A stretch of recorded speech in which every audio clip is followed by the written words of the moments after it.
La última vez que mi hermana pronunció mi nombre fue dentro de una comisaría, justo antes de esposarme frente a nuestra madre. Me llamó mentirosa, impostora, y dijo que había avergonzado a la familia y la memoria de nuestro padre, pero yo no discutí ni peleé. Simplemente la observé mientras me leía mis derechos como si fuera una desconocida porque, a sus ojos, realmente lo era, y esa noche aprendí algo que ningún campo de batalla me enseñó jamás: las guerras más crueles no se libran en el extranjero, sino en tu propia mesa. Mi nombre es Olaya García y esta es la historia de cómo mi hermana intentó arrestarme y terminó saludándome militarmente en su lugar. No había vuelto a Aguas Claras, un pequeño pueblo en la Sierra del Norte, en 10 años, concretamente desde el funeral de mi padre. Pues ese pueblo era una herida que nunca terminaba de cerrar, lo suficientemente pequeño para que cada secreto tuviera eco y lo suficientemente cruel para recordar quién se había marchado. El jueves por la tarde encontré una carta esperando en mi buzón, una de verdad, de papel grueso y tinta azul, de esas que la gente usaba antes de aprender a esconderse tras las pantallas, que decía: cena en casa de mamá, domingo a las 9, solo familia. Raquel, sin calidez ni disculpas. Solo una orden típica de Raquel, y la sostuve durante mucho tiempo notando que la tinta se había corrido un poco como si la hubiera escrito rápido, aunque se las arregló para que pareciera oficial. La última vez que hablamos su voz fue más fría que el ataúd que nos separaba cuando me dijo que no me molestara en volver si no pensaba quedarme, y no lo hice, esa noche en mi oficina en el Ministerio de Defensa.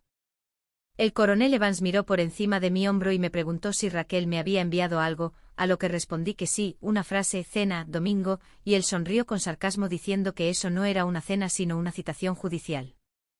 Me reí, pero el sentimiento se quedó atrapado en mi pecho porque en el ejército el silencio significa disciplina, pero en mi familia el silencio significa exilio. Guardé la carta en mi chaqueta. Solicité un permiso de 3 días y me dije a mí misma que no volvía a casa para arreglar nada, sino para mirar a la tormenta a los ojos.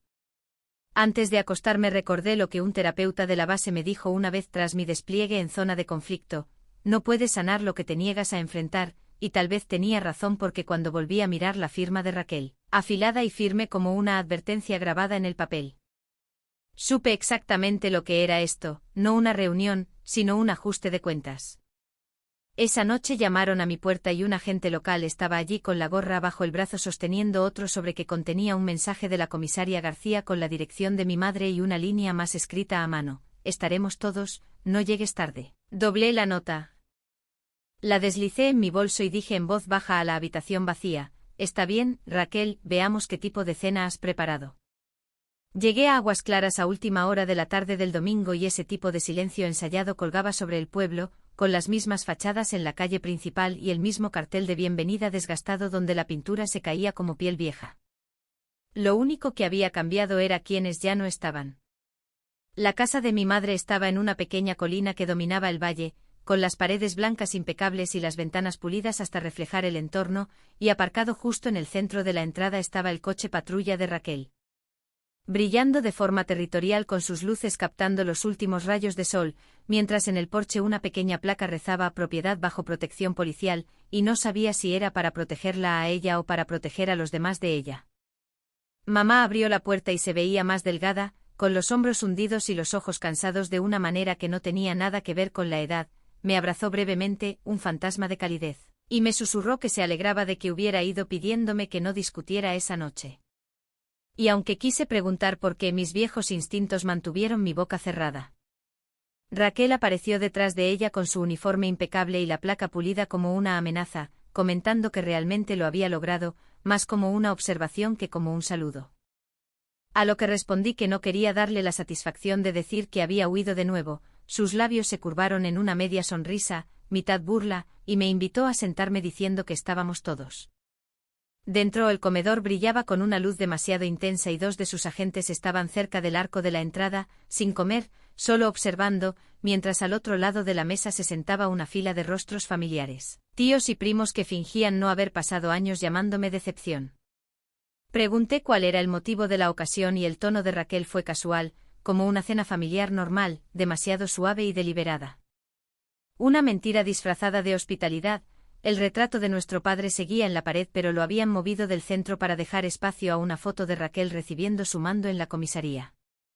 La copa de vino de mi madre temblaba ligeramente cada vez que Raquel hablaba y hasta el aire parecía esperar su permiso. entonces lo vi, un hombre de pie afuera, junto a la barandilla del porche con el teléfono en la oreja y los ojos fijos en la ventana, con chaqueta de cuero y complexión media. El mismo investigador privado al que había ahuyentado meses atrás. Pregunté si esperaba compañía y Raquel no me miró, diciendo que la cena era para la familia, pero sus ojos se desviaron por un segundo hacia el cristal y eso fue suficiente para saber que esto no era una cena, sino una emboscada, y yo acababa de entrar en su tribunal. El calor en esa habitación era falso, como la iluminación de un escenario, brillante pero fría por debajo, mientras mamá seguía empujando comida hacia mí con manos temblorosas y Raquel llenaba cada silencio con preguntas que nadie quería responder sobre el trabajo, la vida y el hecho de fingir que todo estaba bien. Las risas resonaban en la mesa, de esas quebradizas que mueren demasiado rápido, y cuando llegó mi turno Raquel se inclinó hacia atrás con ojos afilados preguntándome si seguía trabajando para el Ministerio de Defensa o algo así, algo secreto que pagara las facturas. Hubo risas de nuevo, incluidas las mías, pero solo mamá no se unió, limitándose a mirar su servilleta con los dedos blancos por la presión. Raquel se sirvió más vino y el sonido fue demasiado fuerte en el silencio que siguió, diciendo que papá habría estado orgulloso de ella porque siempre decía que la lealtad empieza en casa. Clavando su mirada en mí como en un blanco, dejé el tenedor y respondí que recordaba que él decía que la lealtad significa cumplir con tu deber, solo que el mío llevaba un uniforme diferente. Su sonrisa se afiló y el aire se espesó porque ella había obtenido exactamente lo que quería, una chispa para incendiarlo todo. Entonces alguien al final de la mesa murmuró que yo ni siquiera figuraba en el sistema, que Raquel lo había comprobado, y todas las cabezas se giraron hacia mí. Miré a Raquel y ella no lo negó, solo giró su anillo de comisaria de la misma forma en que solía crujir sus nudillos antes de una pelea, y fue entonces cuando lo vi, una carpeta roja en la silla junto a ella con el sello de la comisaría y un texto en negrita que decía Olaya García. Fraude federal. Sentí que la habitación se inclinaba y el zumbido de los susurros se cerraba como estática, así que esta era su gran actuación, no una cena, sino un juicio público. Sostuve su mirada y dejé que una sonrisa lenta y fría se extendiera diciéndole que realmente había llegado tan lejos, y su voz fue calmada y triunfal al responder que lo suficiente para proteger a esta familia de una mentirosa. Asentí una vez y le dije que esperaba que hubiera comprobado la jurisdicción antes de mirar mi reloj mientras el segundero avanzaba constante como un latido, sabiendo que en unos minutos todo lo que ella creía controlar se quemaría a su alrededor. La copa de Raquel golpeó la mesa con un ruido sordo pero el silencio que siguió fue más pesado que el sonido mismo. Se levantó con su uniforme impecable y su placa reluciendo autoridad, y antes del postre anunció que quería aclarar algo sobre su hermana. Todos los ojos se posaron en mí y mamá le suplicó que parara, pero Raquel levantó la mano ya en control total, sosteniendo la carpeta roja y declarando que esos documentos probaban que Olaya García se había estado haciendo pasar por una oficial de inteligencia federal. Las palabras cortaron la habitación como cristal, hubo jadeos y susurros, y Raquel hojeó las páginas mostrando tarjetas de identificación y fotos. Entregando su veredicto de que el ministerio no tenía registros de mí, la cuchara de mamá tintineó y Raquel presionó con voz alta diciendo que les había mentido a todos y a la memoria de mi padre. Me quedé quieta y tranquila mientras las cicatrices de mi muñeca me picaban al moverme, presionando mi cadera contra el cinturón para activar la señal de emergencia. Quedaban 12 minutos. Raquel desenganchó sus esposas y me dijo que estaba bajo arresto por usurpación de funciones. El metal mordió mi piel, frío y familiar. Mamá gritó pero Raquel la ignoró con ojos brillantes de triunfo mientras detrás de ella uno de sus agentes levantaba un teléfono grabando. Algo que ella llamaba transparencia, pero yo vi el icono de en vivo, no era una grabación sino una transmisión directa. La comisaría de Aguas Claras estaba transmitiendo mi arresto, y ella se volvió hacia mí saboreando el momento diciendo que por años había engañado a la familia, pero que esa noche se hacía justicia. La miré fijamente y le pregunté si creía que a la justicia le importaba su espectáculo de cena. A lo que ella espetó que yo ya no era una de ellos. Tenía razón, no lo era, quedaban 6 minutos y un todoterreno afuera encendió sus luces. Nadie habló mientras Raquel se mantenía cerca de la puerta con una furia justa que ocultaba su miedo, comentando lo triste que era que gente como yo pensara que podía engañar a todos. Regresando y fingiendo ser héroes, no dije nada pues el silencio me había salvado la vida más veces que las palabras. A los 5 minutos la señal llegó al mando central y el equipo de respuesta táctica ya se estaba moviendo, La voz de Raquel subió de tono acusándome de acceder a una unidad de almacenamiento federal y diciendo que era un delito grave. Pero yo sabía que ella estaba fanfarroneando. Quedaba un minuto, la casa vibraba de tensión y mamá me suplicaba que dijera algo, pero sabía que Raquel no me creería aunque lo hiciera. Raquel dejó su arma reglamentaria sobre la mesa junto a la carpeta y dijo que lo triste era que mamá todavía me creía. Pero le respondí que mamá simplemente no quería verla así. La puerta principal se abrió, entró una ráfaga de aire frío y una voz de mujer llegó desde la cocina ordenando a la comisaria García que soltara su arma. 2 agentes avanzaron con precisión y uno de ellos me miró preguntando: «Coronel García, ¿está herida?». Raquel se quedó helada, a mamá se le cortó la respiración y en ese momento mi hermana comprendió exactamente quién era yo. La voz que venía de la cocina era baja, calmada y lo suficientemente poderosa para congelar cada aliento en la habitación. Raquel se dio la vuelta y la incredulidad le drenó el color de la cara mientras 2 figuras salían de las sombras, una mujer de traje negro y un hombre alto mostrando una placa federal que reconocí al instante como los agentes Rawlins y Ortiz de inteligencia. Su presencia volvió el aire denso y final. Mamá preguntó temblando qué estaba pasando y Rawlins explicó que habían recibido una señal de socorro de la coronel Olaya García. La voz de Raquel se quebró diciendo que yo mentía. Pero Rawlins le informó que acababa de detener a una oficial de inteligencia federal sin autoridad y le ordenó bajar el arma. La mano de Raquel temblaba y sus agentes dudaban, mirando a una jefa que ya no tenía permiso para mandar.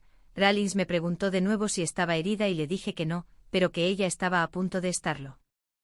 Raquel se lanzó a por su teléfono pero Rawlins lo interceptó mostrando la pantalla que brillaba en rojo con más de 800 espectadores viendo en directo cómo arrestaba a la persona equivocada. Le dije que acababa de comprometer datos clasificados en una transmisión pública mostrando evidencia de un sitio de seguridad federal y la felicité con sarcasmo. El estruendo de un helicóptero llenó la distancia y Raquel miró hacia arriba pálida como la luna mientras el general de división Isaac Roe entraba en la habitación, destilando mando y acero, ordenando firmemente que todos descansaran.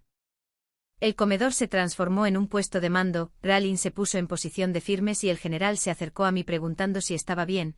Mamá jadeó y Raquel susurró que yo no podía ser coronel, pero el general la cortó diciendo que estaba bajo su mando y, ante todos, me saludó militarmente. Raquel retrocedió tambaleándose mientras Ro la encaraba por última vez diciéndole que había detenido a una oficial federal bajo una directiva clasificada, lo cual era obstrucción a la seguridad nacional. Ella tembló diciendo que no lo sabía, pero él respondió que no se había molestado en preguntar. Las luces rojas y azules de los coches federales destellaban contra las paredes de mi madre, lavando la habitación con los colores de una tormenta que finalmente se había desatado, y el aire aún olía a cena fría y vergüenza. Raquel estaba sentada en un rincón con las muñecas atadas frente a ella y la cabeza baja, mientras mamá la miraba con ojos vacíos. Me quedé cerca de la ventana viendo las luces del helicóptero perderse en la oscuridad de la sierra. Rawlins le leyó sus derechos y la ironía quemaba el aire. El silencio, lo único que Raquel nunca entendió, era ahora el único derecho que le quedaba. Mamá susurró que pensaba que Raquel nos estaba protegiendo, pero le dije que solo se estaba protegiendo a sí misma de estar equivocada. El general Ross se despidió diciendo que lo había hecho bien manteniendo la compostura, a lo que respondí que mantener la compostura es fácil cuando ya lo has perdido todo una vez. Rawlins me informó que la transmisión se había vuelto viral y que los medios locales ya estaban cubriendo la noticia. Así que exhalé lentamente y dejé que corriera porque la verdad merece la luz del día. Raquel levantó la cabeza con los ojos rojos y voz temblorosa acusándome de querer humillarla, pero le dije que no, que solo quería que escuchara. Ella soltó una risa hueca felicitándome por haber ganado, pero le respondí que seguía sin entenderlo, pues no había nada que ganar. 2 agentes se llevaron a Raquel y el clic metálico de la puerta al cerrarse resonó como un punto final en una frase muy larga. Me quité las esposas abiertas de mis muñecas y las dejé sobre la mesa entre el vino derramado, diciéndole a mi madre que las guardara como recordatorio de lo que el silencio puede sobrevivir. Ella lloraba diciendo que ya no sabía quién era yo, y le respondí suavemente que nunca lo supo, pero que ahora estaba bien. Al salir, Rawlins me alcanzó comentando que probablemente me ascenderían pronto, pero le dije que el rango no arregla lo que la familia rompe. Aunque ella añadió que ayuda a mantenerse firme cuando intentan empujarte hacia abajo. Miré hacia la casa con su luz amarilla sangrando a través de las cortinas como recuerdos que se desvanecen, y susurré que esa noche me había mantenido firme, pero no por ellos. Madrid se sentía más fría de lo habitual y el aire frente al edificio del Tribunal Federal tenía ese zumbido mudo del invierno limpio. Dentro, la sala de vistas era de paredes blancas y disciplina silenciosa, tan estéril como un hospital. Raquel se sentaba frente a mí con un traje gris que le quedaba grande, su rostro más delgado y sus ojos apagados, sin placa ni rango, solo una mujer aprendiendo demasiado tarde que la rectitud sin humildad es su propia sentencia.